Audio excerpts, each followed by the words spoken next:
Kejadian ini bermula saat saya bekerja di sebuah perusahaan terkemuka pada 2014 silam. Saat itu saya bekerja sebagai sekretaris junior, tetapi setahun kemudian diangkat menjadi sekretaris utama karena yang sebelumnya terdiagnosa kanker dan harus meninggalkan perusahaan. Bos saya berumur 44 tahun, keturunan Jawa Sunda, sudah beristri, dan dikaruniai 4 orang anak. Ia memiliki citra baik sebagai seorang bos, sangat sopan dan berkarismatik. Sedangkan saya memiliki paras menawan, tubuh proporsional, dan sedang menjalani hubungan jarak jauh dengan kekasih. Awalnya, semua berjalan sangat baik dan profesional. Saya selalu menyiapkan apa yang bos butuhkan, termasuk mengikuti kemanapun perjalanan dinasnya. Perlu diketahui, saya dan kekasih seringkali melakukan hal dewasa secara virtual, bahkan bertukar foto vulgar. Hubungan saya dengan bos bermula dari ketidaksengajaan saya mengirimkan foto vulgar itu ke WhatsApp-nya. Saat itu belum ada fitur hapus pesan ke semua, sambil harap-harap cemas akhirnya saya buka kembali aplikasi tersebut dan melihat kalau pesannya sudah bercentang biru. Saya mengutuk diri, mencaci kebodohan saya yang tidak bisa melihat kembali nama profil yang akan saya kirimkan foto tersebut. Jantung saya berdegup hingga rasanya mau lari meninggalkan saya. Saya merasa lemas seolah semua darah turun ke kaki. Tidak ada yang tersisa. Saya menghela napas panjang dan mengumpulkan keberanian untuk mengirimkan pesan, "Maaf salah kirim, balasku seadanya."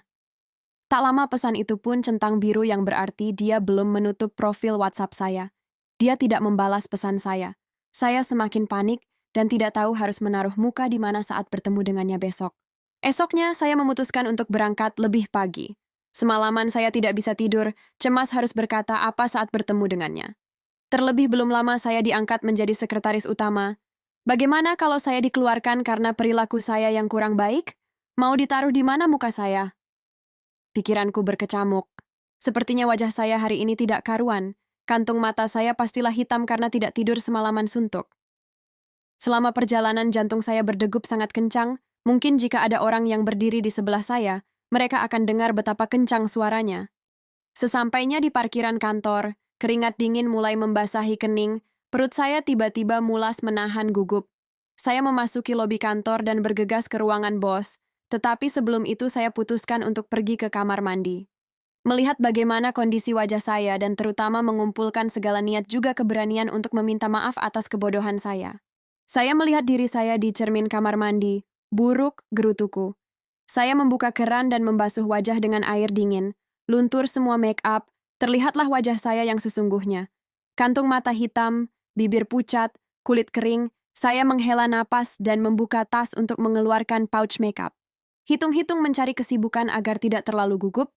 Di tengah memakai foundation saya melihat jam, masih ada waktu untuk mengumpulkan keberanian sebelum akhirnya dia datang gumamku.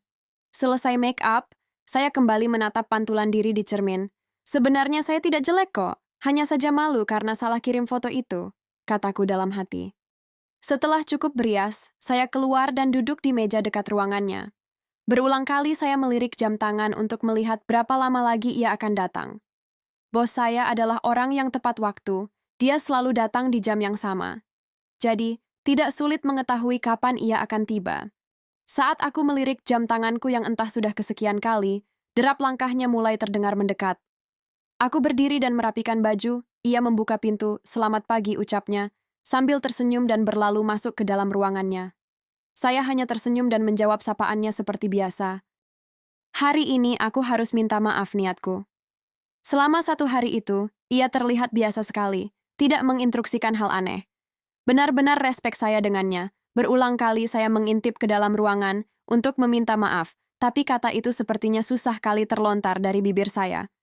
1 hari hampir terlewati. Ketika ia keluar dari ruangan dan berhenti di depan meja saya, ia bertanya, "Kamu pulang jam berapa?"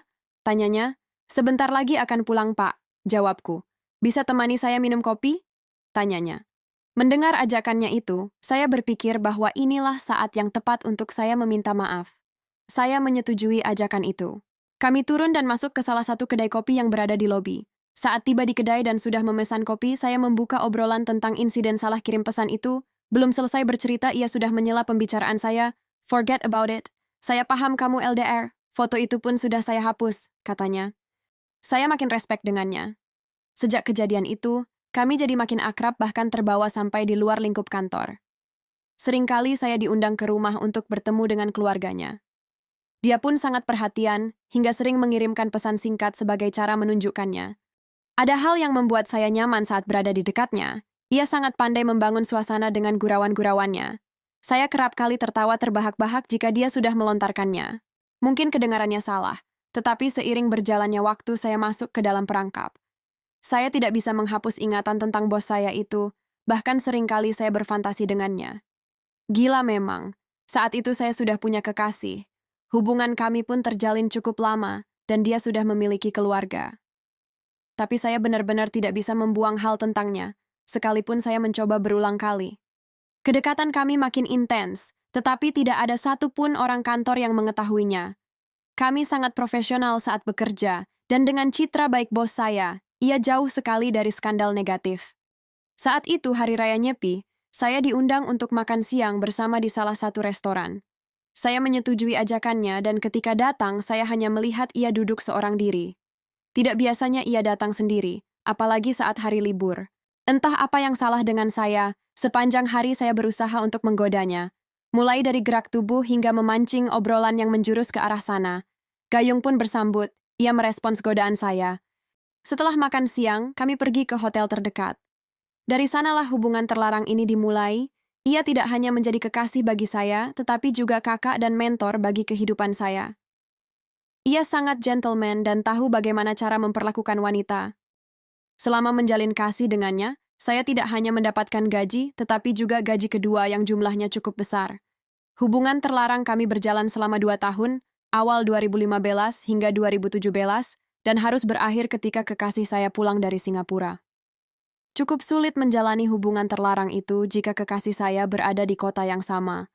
Terlebih setelah beberapa bulan kepulangannya ia melamar saya. Tentu saja saya menerima lamaran tersebut, agar tidak memancing kecurigaan jika saya mengulur-ulur waktu untuk menjawabnya.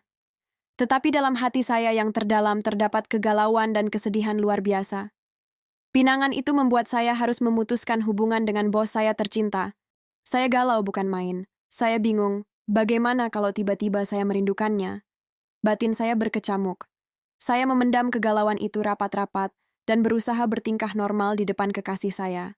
Setelah melewati proses pemikiran yang sangat panjang, akhirnya saya memutuskan untuk berbicara dengan kekasih saya. Bagaimana kalau aku resign dari kantor? Boleh? Tanyaku. Kekasihku menyetujui dan bilang kalau ia mendukung semua keputusanku. Berat rasanya menulis bahkan mengajukan surat resign ketika sudah terikat perasaan dengan atasan. Tetapi saya tidak mungkin mengecewakan kekasih saya dan memilih seseorang yang sudah berkeluarga. Jika saya memilihnya, hubungan kami belum tentu memiliki ujung yang diharapkan. Saya juga tidak tega melihat keluarga yang harmonis hancur hanya karena keberadaan saya. Saya menaruh surat resign di meja bos saya ketika ia membacanya dan terlihat sangat sedih. Hari terakhir saya bekerja tiba, ia mengurung diri di ruangannya dan tidak menemui saya. Saya mengundangnya ke pernikahan saya, tetapi ia tidak datang. Ia hanya mengirimkan karangan bunga dan amplop berisi cek puluhan juta tanpa ada surat di dalamnya. Hubungan kami sudah berakhir, tapi kesedihannya bahkan masih terasa sampai saat ini. Terima kasih sudah menonton video ini. Jangan lupa like, komen, dan subscribe, agar kami selalu semangat membuat video ini.